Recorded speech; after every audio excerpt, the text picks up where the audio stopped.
आऊज़ुबिल्लाहि मिनश्शैतानिर्रजीम बिस्मिल्लाहिर्रहमानिर्रहीम। अस्सलाम वालेकुम दोस्तों, मैं हूं मोहसिन रफ़ा और आप लोग देख रहे हैं virtual student support services YouTube channel. मैंने दोस्तों दो नए चैनल और भी शुरू किए हैं, जिसमें एक 24/7 टीचर्स ऑनलाइन है, जिसके ऊपर आपके मैंने बहुत सारे मुश्किल जो सब्जेक्ट हैं उसमें अकाउंटिंग के हैं, फाइनेंस के हैं, उसमें आपके कंप्यूटर साइंस के हैं, उसमें आपके मैनेजमेंट साइंसेस के हैं, इकोनॉमिक्स के हैं, इंग्लिश के हैं और बहुत सारे सब्जेक्ट के मैंने अपने लेक्चर्स रिकॉर्ड करके वहाँ पे रखे हैं। दूसरा चैनल जो है वो मेरा की टू सक्सेस है। की टू सक्सेस को बनाने का मकसद ये है कि जैसे मैं आप लोगों को असाइनमेंट्स, जीडीबी, क्विज और लेक्चर्स की सूरत में आपकी सपोर्ट कर रहा हूँ, वैसे ही मैं आपको एग्ज़ाम में भी सपोर्ट कर सकूँ। उसके लिए मैंने आपके मिड टर्म और फाइनल टर्म की एग्ज़ाम की तैयारी के लिए वहाँ पे वीडियोस बना के रखी हैं। तो मेरी तमाम दोस्तों से गुजारिश यही है कि आप जो है टीचर्स ऑनलाइन और की टू सक्सेस चैनल को ज़रूर विज़िट करें। उनके जो यूआरएल हैं आपको स्क्रीन के ऊपर नज़र आ रहे हैं और इस वीडियो के डिस्क्रिप्शन में भी मैंने ऐड कर दिए हैं। आप इन चैनल्स के ऊपर जो कंटेंट अवेलेबल है उससे फ़ायदा उठाएं और मेरे चैनल्स को सब्सक्राइब करते हुए मुझे सपोर्ट करें। दोस्तों, आज की जो मेरी वीडियो है वो FIN 621 फाइनेंशियल स्टेटमेंट एनालिसिस की हमारी जो असाइनमेंट नंबर 1 आई हुई है उस हवाले से है। तो चलिए हम लोग जो है सबसे पहले अपनी इस असाइनमेंट की रिक्वायरमेंट्स को देखेंगे। दोस्तों, इसमें हमें दिया गया है Heather insurance is a business of manufacturing leather bag. Being the finance manager of the company, you are asked to make the balance sheet. You are required to fill the missing data using the information provided below. हमें ये balance sheet दी गई है, उसमें assets भी हैं, उसमें liabilities वाली side भी है और कुछ हमें मिसिंग वैल्यूज़ दी गई हैं। First of all we have to calculate these missing values. हमने जो है ये मिसिंग जो वैल्यूज़ हमें दी गई हैं वो हमने कैलकुलेट कर दी हैं। Along with that we have seen some additional information in shape of current ratio 2.00 whereas the net income is the RF हमारे पास 4500 हमें दी गई है। You are required to critically evaluate the balance sheet of Heather Mills Limited. Specify your criticism on the item of balance sheet which are incorrectly record and explain their proper treatment. हमने जो है इसमें जो है इस balance sheet को complete कर रहे हैं और उसके साथ हमें 3 रिक्वायरमेंट्स दी गई हैं, हमने उनको फुलफिल करना है। अब हम जो है इसमें मैं आपको बता देता हूँ, एसेट्स वाली साइड पे जो है हमारे पास नॉन करंट एसेट्स हैं 22,000 के, करंट एसेट्स में हमारे पास कैश है 10,000 का, इन्वेंट्री की वैल्यू मिसिंग है, हमारे पास ट्रेड रिसीवेबल है 3,000 के, हमने कैलकुलेट करना है 3 इसमें हमने मिसिंग वैल्यू कैलकुलेट करनी है, एक इन्वेंट्री की, एक टोटल करंट एसेट्स की, एक टोटल एसेट्स की। उसके बाद हमारे पास लाइबिलिटीज़ वाली साइड है, इसमें बैंक लोन है 2500 का, ट्रेड पेबल हमने कैलकुलेट करनी है, टैक्स हमें 12,000 का दिया हुआ है, टोटल करंट लाइबिलिटीज़ दी गई हैं 19,000 की, नॉन करंट एसेट्स हमें डिबेंचर 8% दिए गए हैं, उसकी भी हमने वैल्यू कैलकुलेट करनी है, इक्विटी की हमें कैलकुलेट करनी है, ऑर्डिनरी शेयर की वैल्यू 11,200 दी गई है, retain earning excluding current year income, हमें ये जो रिटेन अर्निंग दी गई है इसमें हमारे करंट ईयर की नेट इनकम शामिल नहीं है। तो इसके बाद हमने टोटल इक्विटी कैलकुलेट करनी है और टोटल लाइबिलिटीज वाला साइड का पोर्शन भी हमने कैलकुलेट करना है। तो इस तरीके से हमने पहले जो है ये इसकी मिसिंग वैल्यूज कैलकुलेट करनी है और फिर हमने वो 3 रिक्वायरमेंट्स कैलकुलेट कर दी हैं। तो ये है दोस्तों हमारी इस असाइनमेंट की रिक्वायरमेंट्स। बढ़ते हैं इसके सोल्यूशन की तरफ। दोस्तों, सबसे पहले जो है मैं आप लोगों को जो है इस जो हमें ऊपर बैलेंस शीट दी गई है जिसमें हमारे पास एसेट्स हैं और लाइबिलिटीज़ हैं, इनको कंप्लीट करना सिखाऊंगा कि इनके अंदर जो आपकी मिसिंग वैल्यूज़ हैं वो आपने कैसे कैलकुलेट कर दी हैं। First of all you have seen we have calculating the current assets value. हम करंट एसेट्स की वैल्यू निकालेंगे। आप देखें, जब हम करंट एसेट्स की वैल्यू निकालते हैं तो उसमें हमारे पास जो है एक फार्मूला हमें दिया जाता है करंट रेशो, अगर हमने निकालनी हो तो वो होता है हमारे पास current assets divided by current liabilities. ये यहाँ पे फार्मूला दिखाने का मकसद ये है कि हमें अपने क्वेश्चन के अंदर जो है वो करंट रेशो भी दी गई है इन शेप ऑफ एडिशनल इंफॉर्मेशन और हमें करंट लाइबिलिटीज भी दी गई हैं। जब हमारे पास 2 चीज़ों की वैल्यू दी गई हो तो थर्ड की जो वैल्यू है वो हम निकाल सकते हैं। तो इसलिए यहाँ पे करंट एसेट्स की वैल्यू निकालने के लिए हम लोग करंट रेशो वाला जो फॉर्मूला है उसको यूज़ कर रहे हैं, क्योंकि इसमें हमें करंट रेशो भी दी गई है और करंट लाइबिलिटीज भी दी गई हैं। तो यहाँ पे देखें, हमारे पास जो है यहाँ पे करंट रेशो वो 2.0 दी गई है, जबकि हमारे पास जो करंट लाइबिलिटीज हैं वो हमारे पास 19,000 दी गई हैं। अगर हम इस वैल्यू को इस फॉर्मूला के अंदर पुट करते हैं जिसमें हमारे पास current asset divided by current liabilities हैं, तो वो हमारी बन जाएगा 2.0 इक्वल्स 19,000। अब देखें करंट रेशियो वाली साइड पे हमारे पास 2.0 है और करंट एसेट की वैल्यू हमने फाइंड करनी है और डिवाइडेड बाय 19,000 जो है वो हमारे पास करंट लाइबिलिटीज का है। अब हम क्या करेंगे, इस 2.0 को जो है वो इधर जो है इस साइड से हम इक्वल वाली साइड पे लेकर आएंगे, तो ये हमारे पास जो है यहाँ पे डिवीजन की सिंबल है, तो ये हमारे पास मल्टीप्लाई हो जाएगा। तो 19,000 मल्टीप्लाई बाय 2.0, तो ये हमारे पास टोटल वैल्यू जो है वो 78,000 आ जाएगी। अब ये जो 78,000 आई है ये हमारे टोटल करंट एसेट है। ऊपर जो हमारी बैलेंस शीट है वहां पे भी आपको रेड कलर के अंदर जो है वो 78,000 लिखा हुआ नजर आ रहा है। ये दोस्तों हमने पहला जो हमारी मिसिंग वैल्यू थी वो हमने कैलकुलेट की। इसके बाद हमारी जो दूसरी मिसिंग वैल्यू है वो है इन्वेंट्री, वो हम फाइंड करेंगे। उसके साथ हमारे टोटल जो एसेट्स हैं वो कितने बनते हैं वो हम फाइंड करेंगे। अब देखें हम सबसे पहले जो है वो इन्वेंट्री फाइंड करेंगे। इन्वेंट्री फाइंड करने के लिए क्या तरीकेकार है, हमने देखे पिछली स्लाइड के ऊपर जो है मैंने आप लोगों को टोटल करंट एसेट्स कैलकुलेट करना सिखाए जो कि 38,000 हैं। अब अगर हम इसमें से हमारे बाकी के जो करंट एसेट हैं जिसमें कैश और अकाउंट रिसीवेबल है या ट्रेड रिसीवेबल है, तो हम करंट एसेट 38,000 में से माइनस करेंगे कैश जो कि हमारे पास 10,000 है, तो हमारे पास जो जवाब है वो 28,000 बच जाएगा। उस 28,000 में से हम 3,000 ट्रेड रिसीवेबल और माइनस करेंगे तो हमारे पास जो है जवाब 25,000 आ जाएगा। तो ये जो 25,000 आया है ये हमारे पास इन्वेंट्री की वैल्यू है। तो इससे हमारी जो दूसरी मिसिंग वैल्यू थी इन्वेंट्री की वो हमने कैलकुलेट कर ली और यहाँ पे आपको रेड कलर के अंदर यहाँ पे दिखाई दे रही है। इसके बाद हमारी जो तीसरी मिसिंग वैल्यू है वो है टोटल एसेट हमने कैलकुलेट करने हैं। अब टोटल एसेट कैलकुलेट करने का जो फॉर्मूला है वो ये है कि करंट एसेट्स और उसके साथ हम ऐड करते हैं टोटल नॉन करंट एसेट्स। अब देखें हमारे पास टोटल करंट एसेट्स भी दिए गए हैं जो कि 38,000 के हैं। उसके बाद हमारे पास टोटल नॉन करंट एसेट्स भी दिए गए हैं जो कि 22,000 के हैं। तो जब हम टोटल करंट एसेट्स को जमा करते हैं 38,000 को नॉन करंट एसेट्स के साथ 22,000 के साथ, तो हमारे पास जो टोटल एसेट्स आते हैं वो 60,000 हैं और एसेट वाली साइड पे मैंने टोटल एसेट जो है वो 60,000 लिख दिए हैं। तो इस तरीके से हमारी जो थर्ड मिसिंग वैल्यू है टोटल एसेट्स निकालने की वो भी आ जाती है। इसके बाद ये तो थी हमारी एसेट्स वाली साइड बैलेंस शीट की कि हमने एसेट वाली साइड पे तीन चीजें मिसिंग जो वैल्यू थी उनको कैलकुलेट करना था। एक उसमें टोटल करंट एसेट्स का था, वो हमने करंट रेशियो वाला फॉर्मूला लगा के मैंने आपको सिखाया कि कैलकुलेट करते हैं।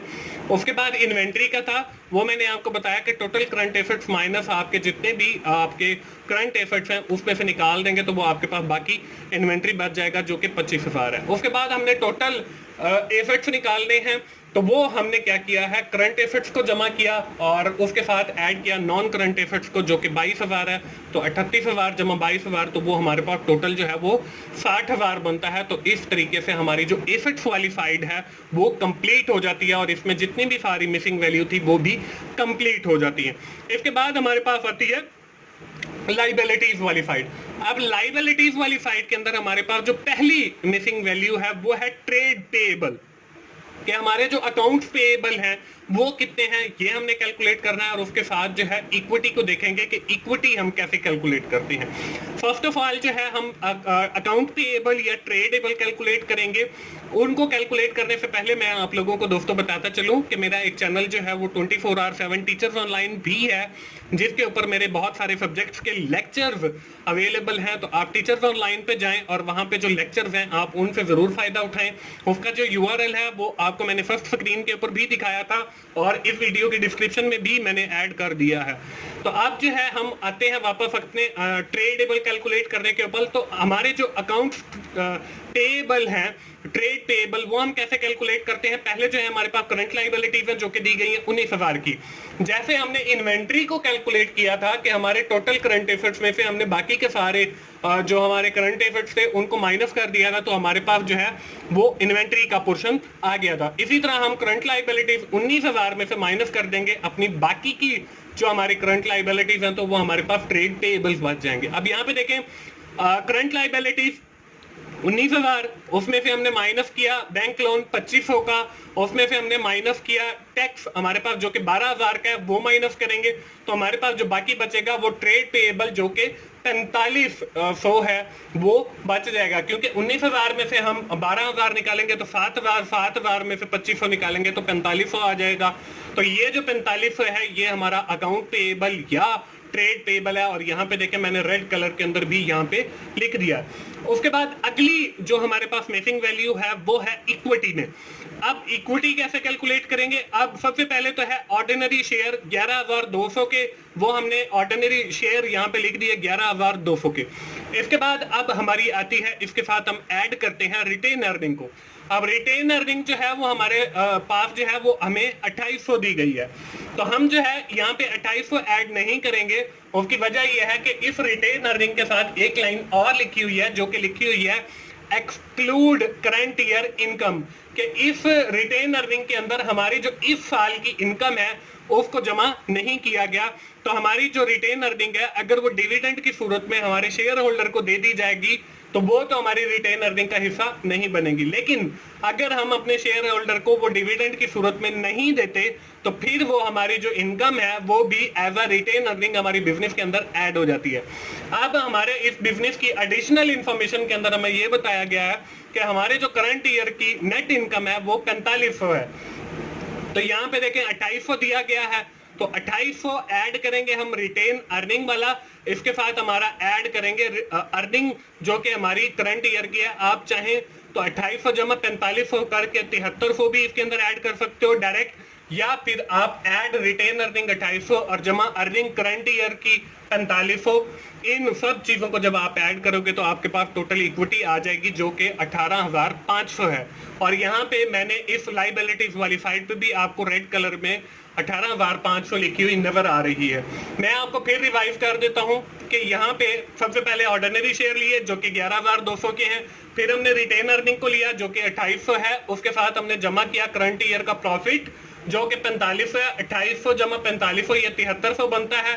7300 के साथ जब हमने 11,200 जमा किया तो वो हमारे पास 18,500 बनता है। और इस तरीके से हमारी ये जो मिसिंग वैल्यू थी टोटल इक्विटी वाली भी वो भी फाइंड हो जाती है। अब हमने क्या करना है, अब नेक्स्ट स्लाइड के ऊपर देखें, आपको लिखा हुआ नजर आ रहा है जी नॉन करंट लाइबिलिटीज।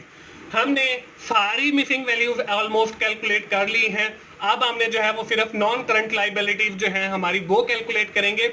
वो हम कैसे कैलकुलेट करेंगे, वो वही तरीकेकार है जैसे हमने टोटल एसेट्स कैलकुलेट किए थे। तो यहाँ पे देखें, हम सबसे पहले टोटल लाइबिलिटीज एंड इक्विटी देखेंगे।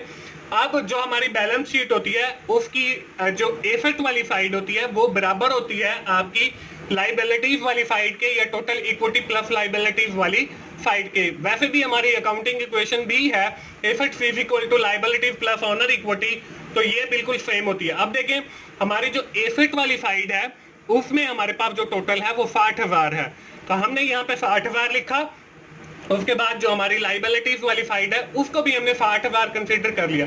अब इस 60,000 में से हम क्या करेंगे, हम अपनी टोटल इक्विटी माइनस करेंगे जो कि 18,500 है, और उसके बाद हम इसमें से एक चीज और माइनस करेंगे जो कि हमारे पास करंट लाइबिलिटीज हैं जो कि हमारे पास 19,000 की हैं। तो हम 60,000 में से जब 18,500 और माइनस करेंगे 19,000 तो हमारे पास 22,500 जो है वो हमारे पास नॉन करंट लाइबिलिटीज आ जाएंगी। और इस टेबल के अंदर भी जो है वो मैंने नॉन करंट लाइबिलिटीज जो है कि हमारे पास 8% डिबेंचर की सूरत में है वो हमने कैलकुलेट कर लिया, जो हमारे पास वैल्यू जो है वो 22,500 बन गई। और इस तरीके से जो है हमारी एसेट वाली साइड के अंदर और लाइबिलिटीज वाली साइड के अंदर जितनी भी मिसिंग वैल्यू थी वो हमने कैलकुलेट कर ली। उसके बाद हम आगे अपने रिक्वायरमेंट्स की तरफ बढ़ते हैं, और उसमें हमारी जो सबसे पहली रिक्वायरमेंट थी वो थी क्विक रेशो की। हमने क्विक रेशो कैलकुलेट करनी है। ये रेशो कैलकुलेट करने से पहले दोस्तों मैं आपको बताना चलूं कि मेरा एक YouTube चैनल और भी है जिसका नाम की टू सक्सेस है। की टू सक्सेस के ऊपर मैंने आपकी एग्जाम की तैयारी के हवाले से काफी अच्छा कंटेंट अपलोड किया है। तो मेरी तमाम दोस्तों से यही गुजारिश है कि आप की टू सक्सेस पे जाएं और आप बहुत कम ऑलमोस्ट 1 घंटे के अंदर जो है वो पूरी बुक की तैयारी कर सकते हैं। वहां पे मैंने कुछ इस तरह का कंटेंट अपलोड किया है। तो तमाम दोस्त जो है वो की टू सक्सेस के ऊपर जाएं, जिसका URL जो है फर्स्ट स्क्रीन पे भी आपको नजर आया था, इस वीडियो की डिस्क्रिप्शन में भी आपको मिल जाएगा। तो आप ना सिर्फ उस कंटेंट से फायदा उठाएं बल्कि उस चैनल को भी सब्सक्राइब करें और साथ बेल के आइकन पर क्लिक करें ताकि जब भी मेरी कोई नई वीडियो आए तो वो आप लोगों को सबसे पहले मिल सके। दोस्तों, क्विक रेशो को कैलकुलेट करने के लिए हमारे पास जो फॉर्मूला है वो ये है कि current assets minus inventories divided by current liability. तो हमारे पास जो है वो क्विक रेशो आ जाएगी, या इसका फॉर्मूला एक और भी यूज किया जाता है, quick assets divided by current liabilities. अब क्विक एसेट कैसे निकाले जाते हैं, उसका फॉर्मूला वही है कि करंट एसेट्स माइनस इन्वेंटरीज। तो मैंने यहाँ पे वो वाला फॉर्मूला नहीं बल्कि ये वाला फॉर्मूला यूज किया है। क्विक रेशो लिखने की क्विक एसेट लिखने की बजाय जो है करंट एसेट्स माइनस इन्वेंटरीज वो डायरेक्ट लिख दी है और उसके बाद डिवाइडेड बाय करंट लायबिलिटीज। अब हमारे पास करंट एसेट्स जो है वो हमने कैलकुलेट किए हुए हैं जो कि 38,000 है। हम यहाँ पे 38,000 माइनस इन्वेंटरीज, ये इन्वेंटरीज भी हमने कैलकुलेट की थी जो कि 25,000 थी, डिवाइडेड बाय करंट लायबिलिटीज जो कि हमारे पास 19,000 है। जब हम 38,000 में से 25,000 माइनस करेंगे तो हमारे पास टोटल जो है वो 13,000 रह जाएगा। तो 13,000 को जब हम 19,000 से डिवाइड करेंगे तो हमारे पास जो है वो 0.68 आ जाएगा और ये हमारा क्विक रेशो का जवाब है। इस तरीके से हमारी जो असाइनमेंट की पहली रिक्वायरमेंट है वो पूरी हो जाती है। लेकिन इस रिक्वायरमेंट को पूरा करने के लिए पहले जो है आपको टेबल के अंदर जितनी भी आपकी मिसिंग वैल्यू है उनको सबसे पहले जो है वो कैलकुलेट करना पड़ेगा। इसके बाद हमारी जो दूसरी रिक्वायरमेंट थी वो थी डेट रेशो की, कि आपने डेट रेशो निकालनी है। अब डेट रेशो निकालने का क्या फॉर्मूला है, डेट रेशियो होती है आपकी total date divided by total liabilities. और टोटल डेट हम कैसे कैलकुलेट करेंगे, तो टोटल डेट जो है वो हमारे पास 41,500 है। ये 41,500 कैसे आ गया, ये हमारे पास करंट लायबिलिटीज प्लस हमारे पास जो है वो नॉन करंट लायबिलिटीज, ये हमारे पास आई थिंक के 41,500 बनता है। तो 41,500 डिवाइडेड बाय टोटल लायबिलिटीज जो है वो हमारे पास 60,000 की है। तो हमने जब 41,500 को डिवाइड किया 60,000 के साथ तो हमारे पास जो जवाब है वो 0.69 आ गया। तो ये हमारे डेट रेशो का जवाब है। तो दोस्तों, इस तरीके से जो है हमारी जो दूसरी रिक्वायरमेंट है इस असाइनमेंट की वो पूरी हो जाती है। दोस्तों, मैं आपको बताता चलूं VFFF के ऊपर जो है मैं आपको सिर्फ आइडिया देता हूं आपकी असाइनमेंट सॉल्व करने के, GDP सॉल्व करने के। तो आप इनको एज एन आइडिया ही परसीव किया करें। अगर इसमें कहीं पे कोई प्लस माइनस की गलती आ जाती है तो आप लोग उसे अपने एंड पे सेट कर लिया करें, कि बजाय इसके कि आप मुझे कमेंट करें और सेटिंग के लिए कहें। और दूसरी बात यह है कि मेरी जितनी भी वीडियोस होती हैं उनकी फाइल्स नहीं होती, वो मैं मतलब क्लाइंट्स को देता हूं। अगर किसी ने जो है वो बनवानी हो तो मेरा व्हाट्सएप का नंबर भी डिस्क्रिप्शन के अंदर दिया गया है, तो आप मेरे साथ कांटेक्ट कर सकते हैं। तो मैं मतलब चार्जेस लेके ये असाइनमेंट्स बना दिया करता हूं। तो अगर किसी ने बनवानी है तो वो डायरेक्टली मुझसे कांटेक्ट कर सकता है, बाकी मेरी जो फाइल्स हैं वो नहीं होती। इसके बाद हमारी इस असाइनमेंट की है थर्ड रिक्वायरमेंट। अब थर्ड रिक्वायरमेंट क्या थी, थर्ड रिक्वायरमेंट ये थी कि हमारे जो है वो रिटर्न ऑन एसेट्स कैलकुलेट करना है। अब रिटर्न ऑन एसेट्स कैसे कैलकुलेट करते हैं उसका भी फॉर्मूला है, आपकी net income divided by total assets. अब नेट इनकम कितनी है हमारी जो नेट इनकम है वो देखें, हमने रिटेन अर्निंग जो है उसके अंदर 2800 और जमा किया था, उसके अंदर हमने 4500 करंट ईयर की इनकम। तो ये टोटल हमारी रिटेन अर्निंग वाली नेट इनकम बन जाएगी 7300। उसको हमने टोटल एसेट्स के साथ जो है वो डिवाइड करना है जो कि हमारे पास 60,000 है। तो जब हमने 7300 को डिवाइड किया 60,000 से तो हमारे पास जवाब आ गया 0.1216। तो ये है हमारी रिटर्न ऑन एसेट्स और इस तरीके से जो है हमारी इस असाइनमेंट की जो थर्ड रिक्वायरमेंट है रिटर्न ऑन एसेट की वो भी कैलकुलेट हो जाती है। तो दोस्तों, ये थी हमारी असाइनमेंट FIN 621 की फाइनेंशियल स्टेटमेंट एनालिसिस की, जिसके अंदर हमने अपनी जो फाइनेंशियल स्टेटमेंट थी बैलेंस शीट उसकी जो मिसिंग वैल्यू थी वो हमने with the help of the given information first of all हमने उनको कैलकुलेट किया। उसके बाद हमारी जो इस असाइनमेंट की रिक्वायरमेंट थी कि हमने क्विक रेशो कैलकुलेट करनी है, डेट डेट रेशो कैलकुलेट करनी है और रिटर्न ऑन एसेट कैलकुलेट करना है, मैंने आपको वो कैलकुलेट करके दिखाया। मुझे उम्मीद है आप लोगों को आइडिया मिल गया होगा। आखिर में मैं फिर आप लोगों को यही कहूंगा कि आप जल्दी से ओपन कीजिए www.youtube.com/teachersonline4you। यहाँ पे मेरे अपने रिकॉर्डेड लेक्चर्स अवेलेबल हैं, आप इनसे भी जरूर फायदा उठाएं। दोस्तों मिलते हैं अगली किसी असाइनमेंट सॉल्यूशन के साथ या जीडीपी सॉल्यूशन के साथ। उस वक्त तक के लिए मुझे इजाजत दीजिए। थैंक यू वेरी मच दोस्तों, अल्लाह हाफिज।